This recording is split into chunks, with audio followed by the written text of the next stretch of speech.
Hey everybody, this is Steve Popowych here at the Rochester Real Estate Show. Today I have Steve Rolands from Total Water Care. He's here to talk a little bit about what the home buying and selling process looks like if you have a well, and all the scary stuff that people think when they hear no public connected water, you know? Yeah. So Steve's gonna kind of walk us through, I've written an offer on a home. It's got a well. What do I need to do? What's next? I mean, my real estate agent's telling me we have to do a flow test and we have to do a potability test. So let's start with the first thing. Flow All right. test. What's that look like? So that's the call that I normally get. I'll get a call from either a homeowner or the buyer, depending, or the real estate agent, and they'll say, "Hey, we need to do a water test, potability, flow, volume," and so we'll narrow down exactly what they need to do. But when it comes to the volume portion of it, there aren't a lot of guidelines for what we have to do, but there are some suggestions on what we should do. And really, what we're doing with that is we're making sure that there's enough water, pressure, and volume for the next folks that are going to be living in that home. So that's the intent. Yep. And how I normally will do this is we'll run water through the installed taps and pipes and outlets that are with the house already.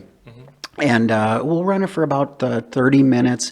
We'll try to find a sustainable flow rate that meets minimum guidelines at least. And So what is that minimum guideline? usually it's 4 gallons per minute. And Okay. with any of the Greater Rochester GRAR well and septic addendums, it is 4 gallons per minute. There are some from out of the area that ask for different numbers, but in the Rochester region, it's going to be 4 gallons per minute minimum, and we want to have that sustained.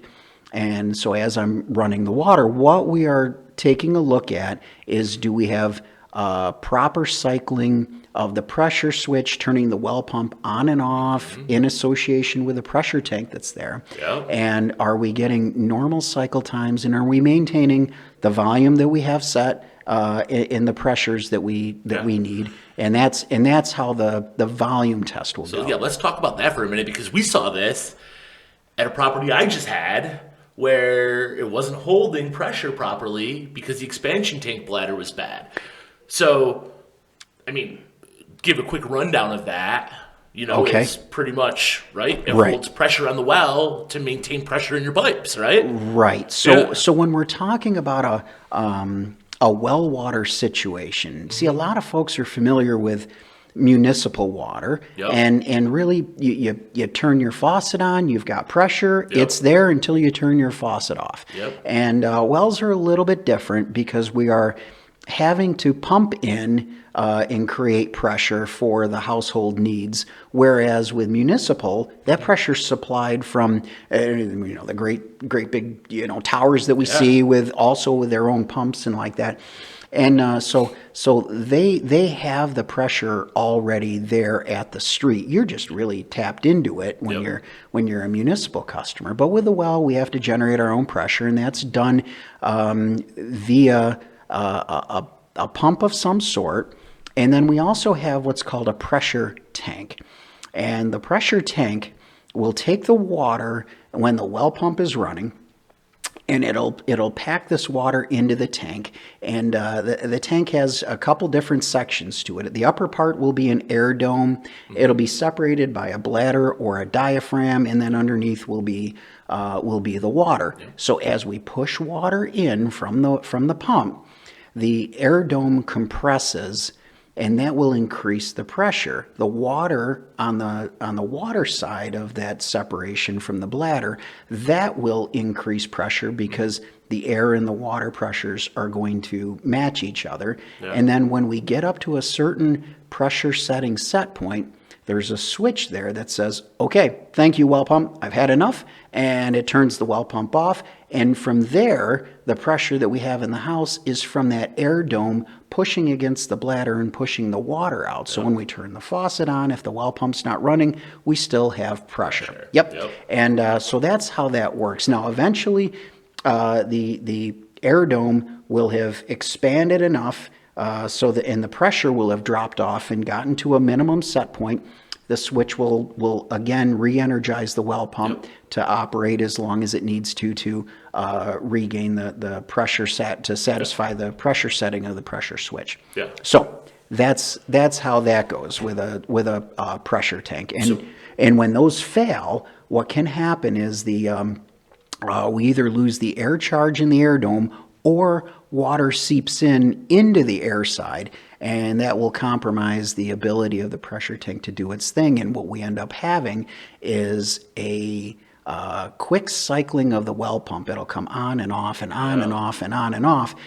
And if that was to continue for very long, what we end up having then is our well pump will burn out, or fatigue, or it'll just end up not being good for the infrastructure there. For sure. So when I'm looking in the basement, I'm in a basement of a house, right? And this is for buyers, real estate agents, right? Mm-hmm. Like, I'm in the basement of the house. I see the water line coming in off the well. You're going to see a pump.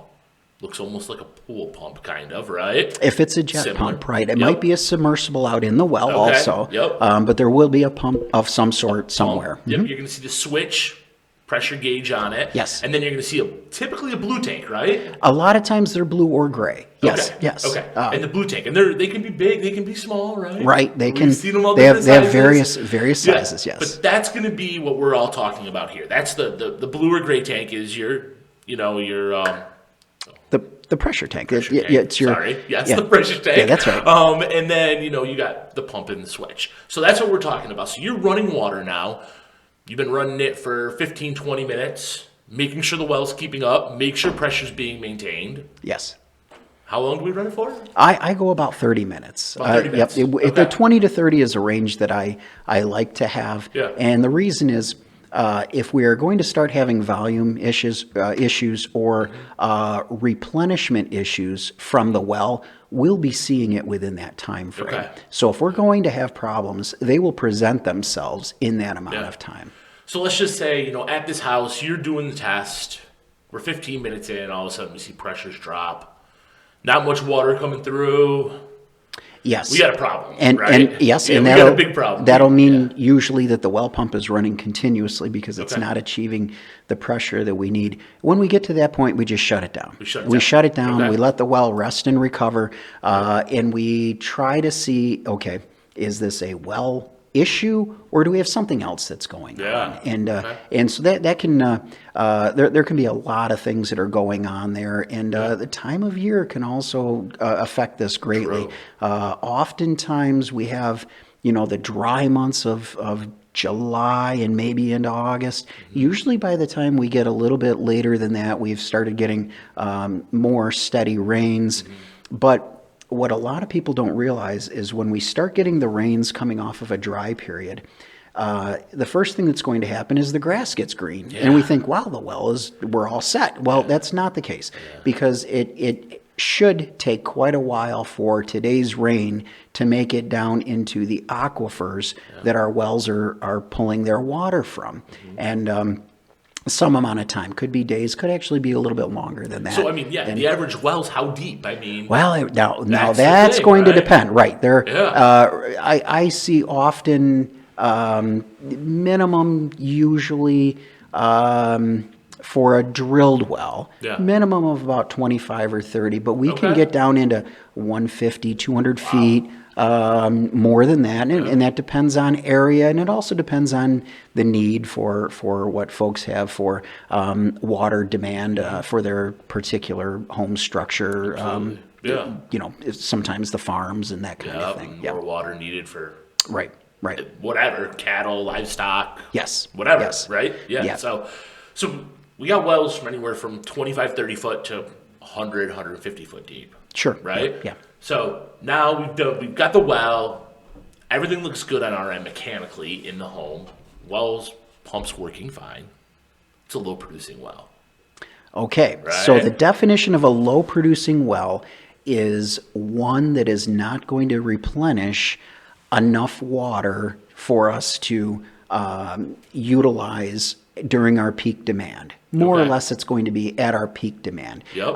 Oftentimes in this region, we've got plenty of water available over the course of 24 hours for a day's use, but some wells we may not have enough water for the peak usage when folks are, everybody gets up, takes their showers in the morning, whenever the peak usage is for that home for that day. Yeah, And so absolutely. what we may have to do in cases like that, an option would be for folks to have another well drilled or do some work on the current well that they have, but that is very expensive, and you're not going to have a guarantee that it's going to be better when after the work is done than it was before. You may have spent a lot of money to get effectively not much of a change in what you have for water volume. Yeah.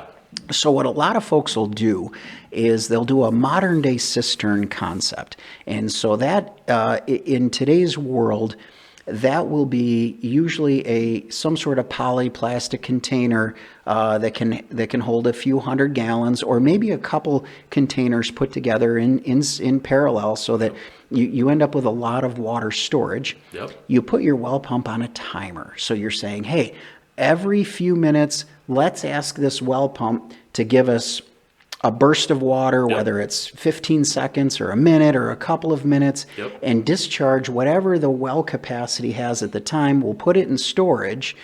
And then over the course of 24 hours each day, there will be enough water available in storage so that when the household full of teenagers and they all want to take showers, they do their thing, there will be enough water there for them to do what they need to be able to take their showers or whatever the peak use is. Yep. And so that's kind of what we do there. And from those poly tanks, we have a repressurization device, a pump. Yep. That will then send it to the rest of the distribution of the house and maintain a fairly constant pressure in the house. So I'm a buyer, first time living on a well, looking at a house. Yes. There's tanks, holding tanks in the basement. You walk into the basement and it looks like a science project, right? It's got, like, holding tanks, holy cow! all kinds of wires everywhere. What is all this? And you panic and you want to leave, but your good real estate agent says, "Oh no!" Grabs him by the collar and says, "No, don't run away. This is nothing to be afraid of. Yes. It's just different." It's just okay, so when you come across that, if all other things being equal, they like the house, then have a professional come in to do an evaluation of what's there and be able to explain to them what's there, what it is, how it works, what's got to be done to maintain it. And a lot of times, once people have it explained to them, they say, okay, this is just presented differently, but it's still at the end, you're getting your pressurized water, and it's a very livable home. Yeah, because I know people, like I've had people, they see this stuff and they go, "Oh goodness, this is not good." Right. You know what I mean? And they get worried. And I don't blame them. I mean, who wants to run out of water? I know I don't. You know what I mean? Very true. Especially very if you true. have a family, like you were saying, high usage family, a lot of people there. Right. It can become worrisome for some buyers, right? Yes. So, like Steve said, have the right people come in, like Steve.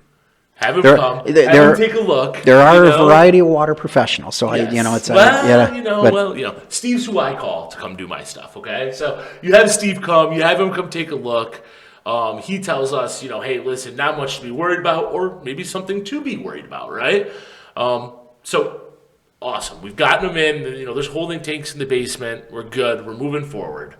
All right. Now we got to do a potability test. Yes. And this is where the great unknown opens up. Right? All right. So when it comes to the water testing, we usually refer to it as potability. Yeah. Now, potability is always going to mean that we are looking at bacteria at a minimum. The bacteria that we're looking at is coliform bacteria and E. coli bacteria. Both harmful to people, right? They can be. Okay. There are like 5 digits worth of strains of the coliform bacteria. So there are an awful lot of strains. They belong to various groups in the coliform world. Some of them we know where it comes from. If it's fecal coliform, sure, we know where that comes from. E. coli is actually one of those families of coliform also.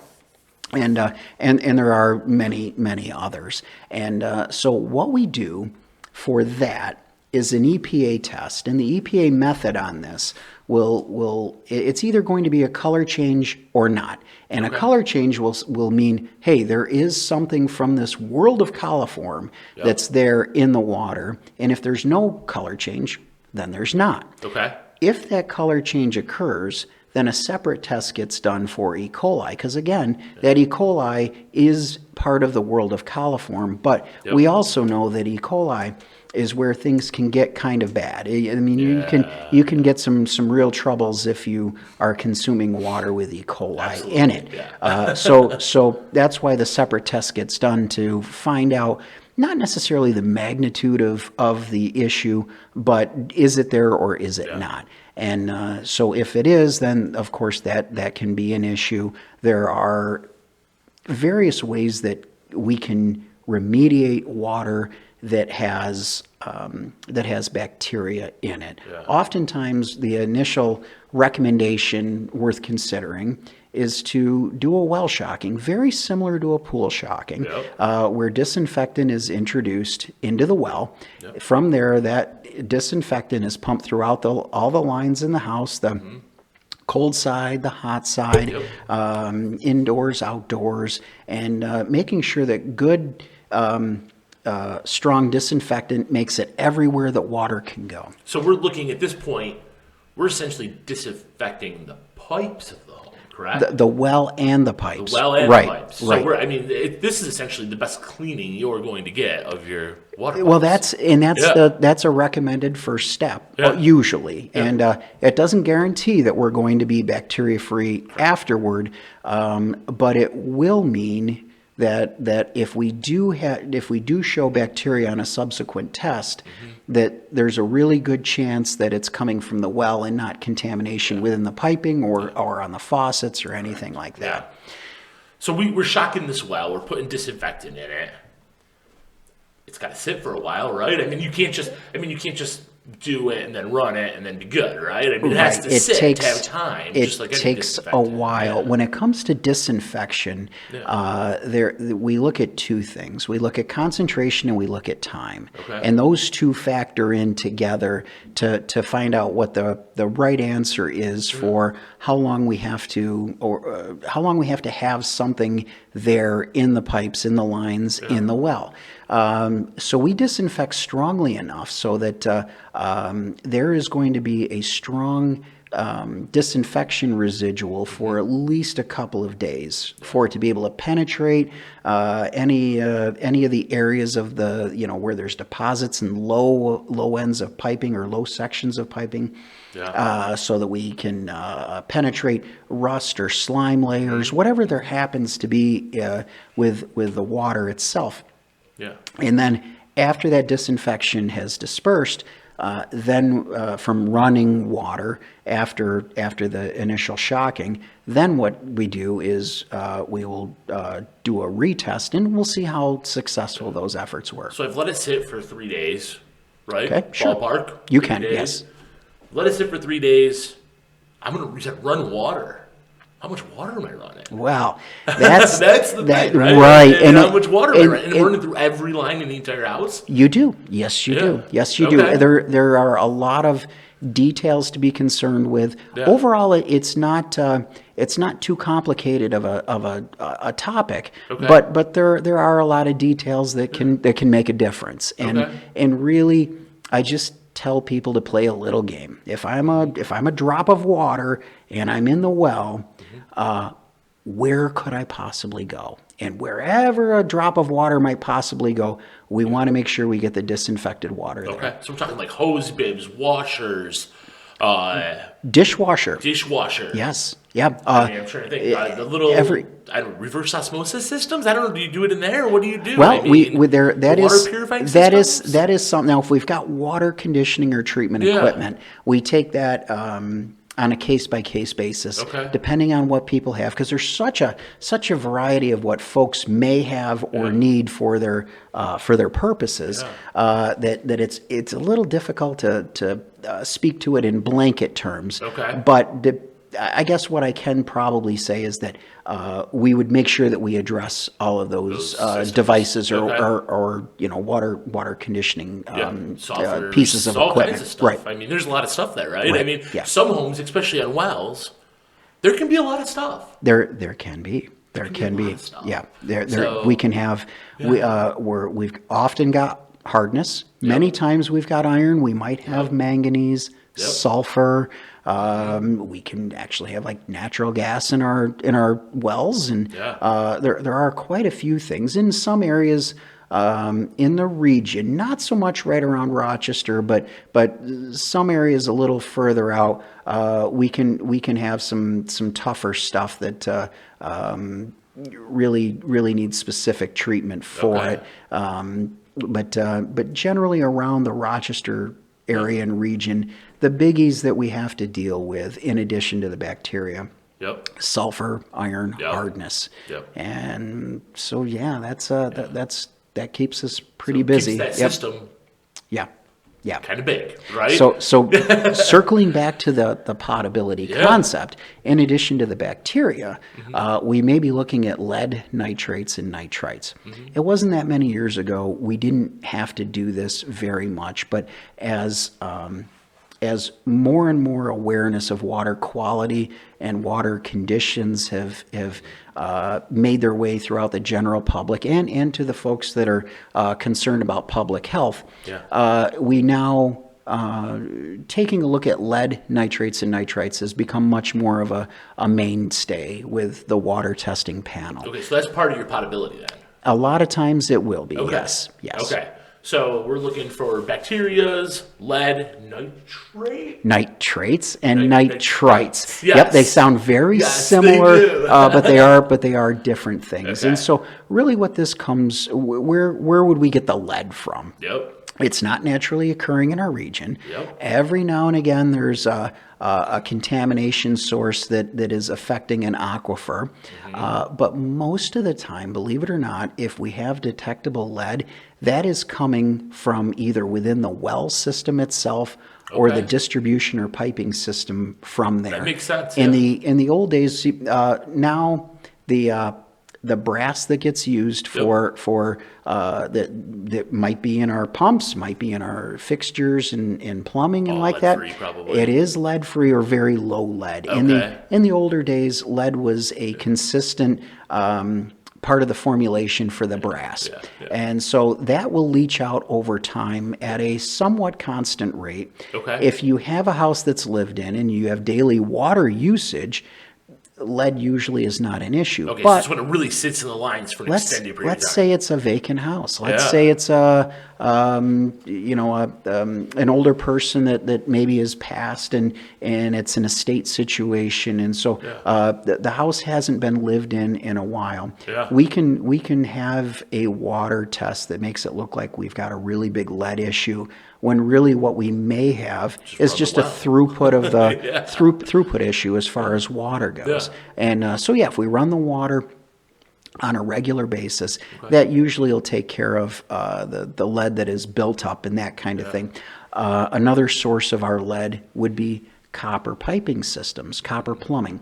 The solders that were used in copper systems really just a few years ago could have had as much as 50% lead associated with them. Even recent stuff, huh? Well, I mean, recent is relative because we've got a lot of copper systems in homes that are 50 and 60 years old. True. So all of those older ones you almost would expect will have lead associated with the solders. But again, that is something that if you've got a daily usage of water, it's not a problem. It usually is not at all. And the requirements, the allowable levels of lead are very, very, very small. So it doesn't take much for it to look like we've got a lot. Got a problem, But even with those very stringent requirements, if we have daily water usage, it's almost non-detectable. So this is the point where, I've done a lot of the other stuff with you, right? But I've never had a house with a lead problem. Knock on plastic. Right. And so I'm sure you've seen it before. Well, how do you remedy that? I mean, do you take out plumbing? Is it replumbing the house? Well, I mean, You what can is the, you what's can the do solution? that, Yeah. but oftentimes what I recommend Yeah. and what I've seen to be successful Yeah. is we just go in and run water for a couple days. Okay. That seems that's to it, right? that fixes the, and I'm going to use air quotes. It fixes The initial the issue. right? Yeah, So yeah, yeah, yeah. And Okay. that kind of validates where I'm coming from on Yeah. this, is that It's more of a sitting water thing than a it constant is. running. And what most people don't realize, Yeah. you have a house in a village or a city that's on municipal water. Yeah. Same thing. But because the municipality tests their water for us, Yep. we don't have to do a potability test Yeah. there in the home. And the usage too going So- through their pipes is probably a heck of a lot more. It may be, but if it's a know, vacant house, it'll be the true. same kind of situation. Yeah. So yeah, but we experience this on wells because we're required to test it there. Yeah. And so yeah, that's the lead. Now nitrates and nitrites, that has to do. There can be a couple different sources. Most of the time, that'll be associated with agriculture. The nitrates Okay. being nitrogen-based fertilizers Yeah. that somehow have run off the field. Maybe shortly after application, you get a heavy rain, and those get washed away. Yep. And when they end up in the aquifer or in the underground water channels and networks, Yep. it can persist there for quite some time. So they stick around for a while then. It can. It can. Okay. Yeah, and Okay. and that's something. Unlike lead, running water isn't usually going to fix It's our in the issue. water, right? I mean, it's in the water. There are various treatments that we can have for that. One of the treatments could be something that looks very much like a water softener, but it's designed to be able to treat nitrates. Another thing that's very effective is reverse osmosis. Yeah. Reverse osmosis has become much more common in recent years because some people are putting it on their homes municipal water Yeah, also I see it as often, yeah. as just a form of insurance in case, Drinking water. because what some people will say is, hey, we don't always know what's in the water, right? For sure, for and, sure. and if that's the case, then and it gives them peace of mind. It certainly gives them a more purified water product after Mm-hmm. it goes through reverse osmosis. Then you can have bottled water right from your own house. Now, Yeah. if you go to and you look at any bottled water, if it doesn't say spring water, chances are, if you look at the back, you'll see something in the fine print in the back that says reverse osmosis. Yeah. And that's how it became bottled water. So, Now, with reverse osmosis system, as far as I know, I mean, limited okay. knowledge on water, but if you're on a well that's low producing, right, and do these systems take a lot of water? I mean, like, I've heard they use, like, for every 1 gallon of water you get, it could use 4 gallons of water. So right, depending Yeah. on the reverse osmosis, the setup, and how it's designed. Okay. Yes, there is waste that's associated with it. All So right. so for whatever usable water, purified water you get, there needs to be some water that gets discharged and more or less goes down the drain. Now, Wastewater, essentially. we can call it wastewater, Okay. but really what this is dissolved solids and other things that don't make the cut for getting past a membrane in the reverse osmosis system. Okay. That would then be considered the wastewater. Yeah. Some folks that are very concerned about their supplies from their wells, they can take that water that didn't make it through the reverse osmosis system and they can put it right back into, if they've got the storage low producing situation, Okay. they can put it right back into those poly tanks and, Okay. and then it can be used for anything else that the home would need. So, showers, hand Hot washing, water, yeah. cooking, cleaning, anything There's like nothing that. wrong with that water. Not at all. Okay. That's good to hear. Yeah. Didn't know that. Yeah. So I knew they used some water, so that's why I wanted to ask They you. do, and if Didn't know that you could reuse the water it doesn't use. you can, Yeah. some people, and I got to raise my own hand for this. Yeah. My reverse osmosis water that that doesn't make the cut. Yeah. That goes out, and that waters my gardening stuff, and There you go. I just have it going into a barrel outside. Some people catch rainwater. Yeah. I've seen plenty of people that have rainwater and reverse osmosis wastewater go into the Right same into the barrel, same area. that's so nothing in my house is going to go to waste as far as water goes. Yeah. Now, and typically when we see a reverse osmosis system, you see it in the basement. It's not a huge system. It's a pretty small system, right? It is, yes. And then at the kitchen sink, do we see like that second water? Is that what that is? The second little water spout? Oftentimes, and this is good to know for buyers that are walking through for homes. sure, yeah. If you have your regular faucet that's coming up from the base of the sink, Yep. and if there's a separate dispenser there that clearly that's used for water to supply water, a lot of times that will be reverse osmosis. Okay. Sometimes it's going to be just something that's purified to a lesser degree than reverse osmosis, but a lot of times in today's world, it really is RO. Yes. Okay. Yeah. Cool. And they have a lot of faucets now where the initial installation, let's say we've got a higher end home and we want to minimize the penetrations that are coming through the sink or the countertop and like that, we can actually plumb in some very nice looking faucets. We can plumb in reverse osmosis with the same faucet stem that has hot and cold water. So would you just like turn it? It's just another it's just dial a or matter something? of a different lever that's there, and yeah, you can and so then you have a minimal amount of penetrations coming through your sink. So nobody's using reverse osmosis water to wash their dishes then? Usually that's correct. Okay. That's usually correct. Right. Folks do some. There is a category of what many mainstream folks are going to do. Yeah. And then there are, statistically, there are going to be some folks that do some different things. Yeah, for sure. Yeah. Yeah, absolutely. And I don't want to make it sound like they're statistical outliers, but it's and folks do what they're comfortable, whatever makes them feel comfortable with various situations. For sure. So we got a reverse osmosis system. We know the drinking water is good. We take our sample. We got some bacteria in the water. Yes. What are we going to do to fix this? I mean, like, this is something to be concerned about. I mean, my kids are going to be drinking out of it, and that's what people are going to say. My kids are going to drink out of this. My dog is going to drink out of this. I'm going to drink out of this. Yes. So if we have either exhausted the well shocking route, or if we don't want to bother with the well shocking route, there is a more permanent fix that can be had, and that is ultraviolet disinfection.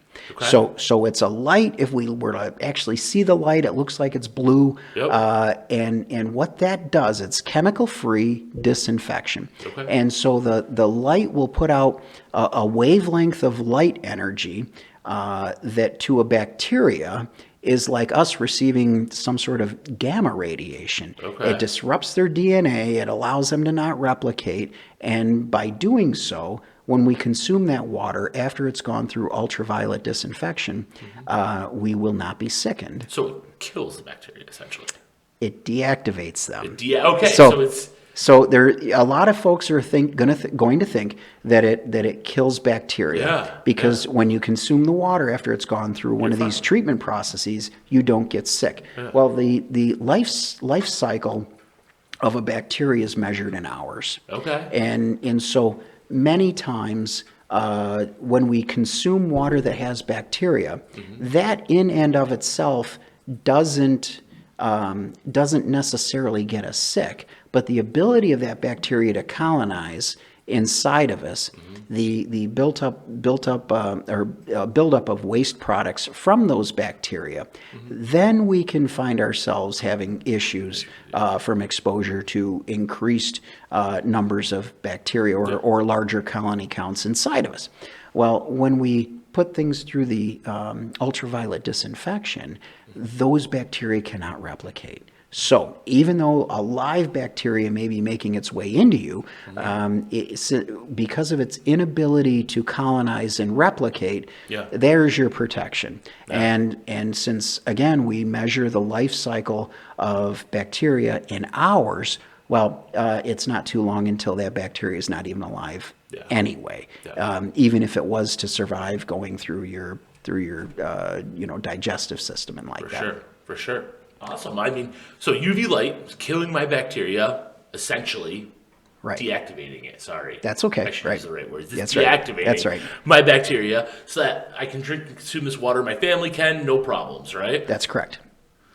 I mean, what else is there to go through on a water system? Well, Well, yeah. right. So when we talk about the biggest culprit that we have would be hardness. Yeah. And so almost all of our wells out there are going to have an amount of hardness associated with it that water quality professionals would consider troubling.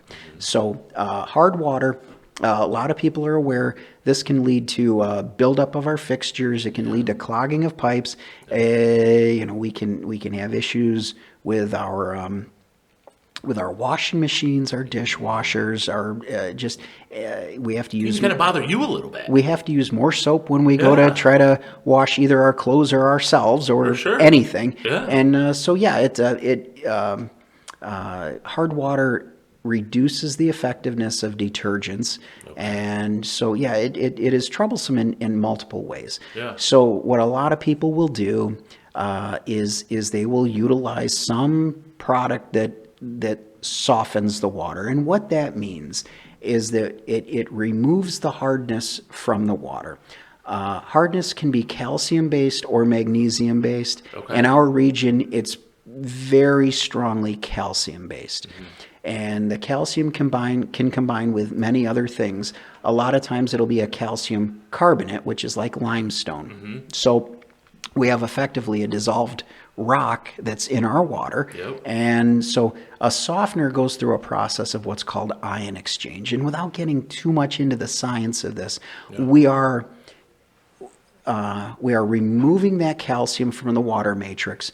We are replacing it with, oftentimes, it'll be a sodium ion, a 1-for-1 exchange. Yep. So we will end up in our softened water with a little bit more sodium than we started with, but we will not have that hardness that was there to begin with. Okay. And so if folks that's those big tanks down in the basement that people are dumping bags of salt into. A lot, there are a lot of different technologies that are out there that people utilize. Yeah. The only ones that I've seen that are across the board effective are the salt-based ones, and I know that's not a fun thing for many folks because you're dragging the salt and then this and that, and it's not table salt either. It's different. No, it's different salt. It's water conditioning salt that's specific for that. Yes. And so it's not the most fun thing, but it's effective, and so. We can also take other things out of the water via a water softener. It can address metals to some degree. It can address manganese to some degree, and it can also address iron. Now, iron comes in a couple different forms that we see, and again, without making the science too awful difficult to understand. Yeah. It'll be a clear water iron or it'll be a colored iron. So really what this is, if we were to take a glass and put it under a faucet, as we're pouring or having the water come through the faucet, is it going to have a coloration to it or will it not? And if it doesn't, and if it's got iron in it, that's a clear water iron. If it's a clear water iron, also known as a ferrous iron, we can treat that in the same vessel many times that we do with hardness. So we can soften the water and we can remove the iron oftentimes right there, one step. But if it's got some coloration to it, then that is what is called a ferric iron. And it's the brown water, right? It can, yeah. Okay. And so people know. I mean, because they see brown water. It's brown water. Iron, right? Usually it will be iron, or there will be iron associated with it. Okay. And the ferric or the colored iron, that has to get treated a different way, and that has to go through an oxidation process for the elimination to eliminate that version of iron. So the oxidation is leading just carrying down the path of what do we have for common issues with water and water quality. Oxidation is what we have to do also if we were to get rid of sulfur. Okay. So if we have sulfur and we have iron, a lot of times this is going to be an oxidative treatment process. This can be done with intaking air into a vessel. The oxygen in the air will oxidize the iron or the sulfur. We can also oxidize via chemical means with chlorine, oxidation, or hydrogen peroxide. So I've seen chlorine systems in people's basements before. You know, I don't know, is that an older system? Is that a newer system? Is it an old way of doing it, a new way of doing it? I've seen it. It is still a very common way of doing it. And depending, and it really can depend on what our level of problem is. Right. So if we've got low level sulfur, then chlorine may be a very good way of combating that. A lot of times, if we have low and mid and even high level iron, chlorine can be a good way of attacking that also. So it's something that's still out there. A lot of folks are still installing chlorine-based treatment systems for sulfur and iron. But if you get into the higher sulfur, chlorine becomes not nearly as effective. And so there are different ways that we attack higher level sulfur. Hydrogen peroxide. It's a better oxidizer than chlorine, and so we are much more able to remove the sulfur from the water using hydrogen peroxide for higher level sulfurs, or concentrations of sulfur than if we are using chlorine. For sure. That's cool. So bought a house with a well. Steve's came and looked at it. He's given us a clean bill of health. We've checked to make sure we have enough water flow. We got enough water flow. Passed the potability test. We're good to go. How often do I have to have that system serviced? And that will definitely depend on what you have for water conditioning equipment. It's recommended that you have things serviced annually. Now, if you're utilizing reverse osmosis, the filters should be changed annually anyway. If you're using ultraviolet disinfection, the lamp needs to be replaced annually anyway. So annually is a really nice target for what to do for having the system checked over. And then while somebody is there doing those things, they can make sure that your other conditioning equipment is doing what it should. Your softener, if you're oxidizing other things, iron and sulfur, that kind of thing, you can make sure that that everything's working the way it should. And a lot of times, if it's not, the repair when you find it early on is not very involved, or it's just a settings adjustment on a lot. The modern machines, they almost all have quite a few settings that can be manipulated depending on the situation, and so it makes a lot of those pieces of gear very versatile, because what we can find also, as it pertains to hardness and iron and sulfur and other things, it can change seasonally on some wells. Some wells will see a lot more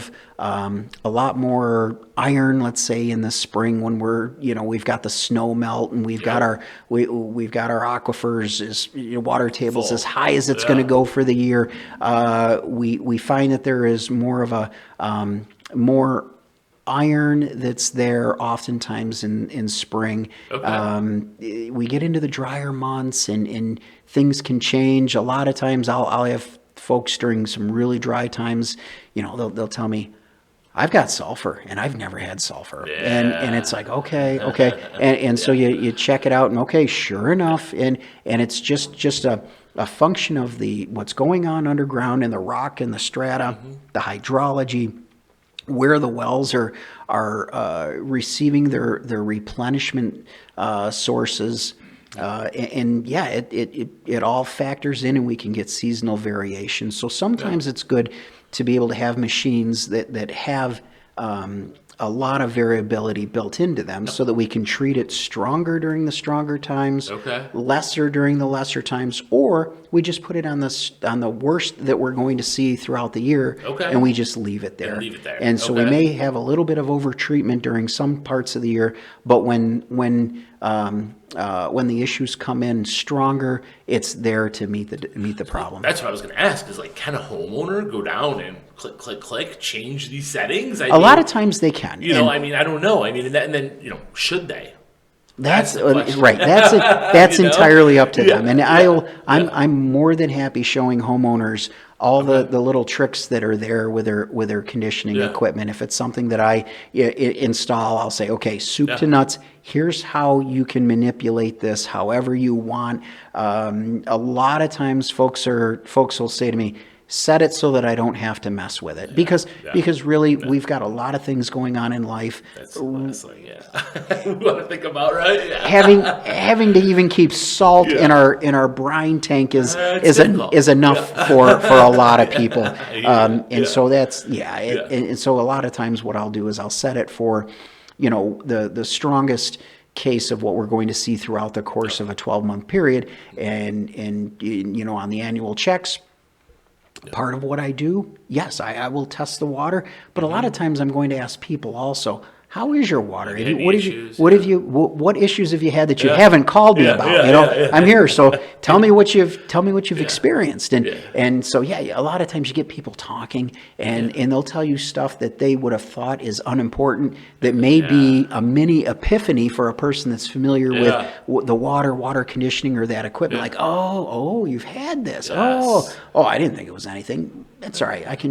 Usually I can take care of it with an adjustment. That's good. And it's nice to just get the homeowners talking, and they are very forthcoming with a lot of things that once you get them talking that they didn't even realize was an issue, and they may have solved their own problem in my mind that I can just take care of, and that's nice. Yeah. So you sell, service, and install.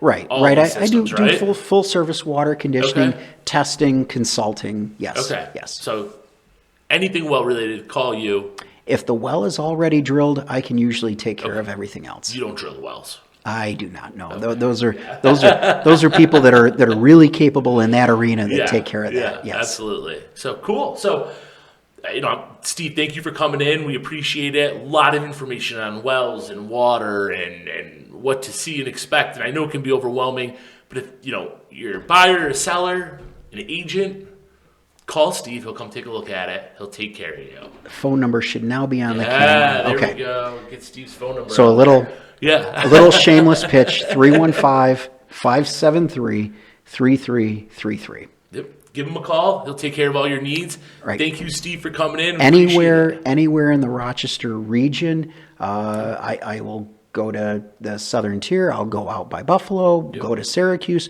wherever we've got water questions or issues. And really, the phone calls are always free, and I'm happy to help people over the phone without having to come to their houses if that's what they'd like. And I know personally, I've taken Steve to some destinations before, and he always says yes to me. So it's a great thing to make that phone call knowing that the people you trust are going to be able to do the work for you. It's a nice region. It's a great region to almost anywhere you're going to go in this region is really, even in winter things are still beautiful. There are some bad days for traveling like that, but we are blessed with this region and the natural beauty that it has. Absolutely. So when people call me to go out into Timbuktu, you know what? It may be a long drive, but it's not a bad drive. Very good. I enjoy it. Very good. Well, thank you, Steve, for coming in. I appreciate it, and thank you for sharing all of your information you have. Thank you for having me, and thank you to anybody that ends up watching this. I appreciate it, and whatever questions you may have for water quality, testing, conditioning, treatment, I'll be glad and try to answer whatever questions people have.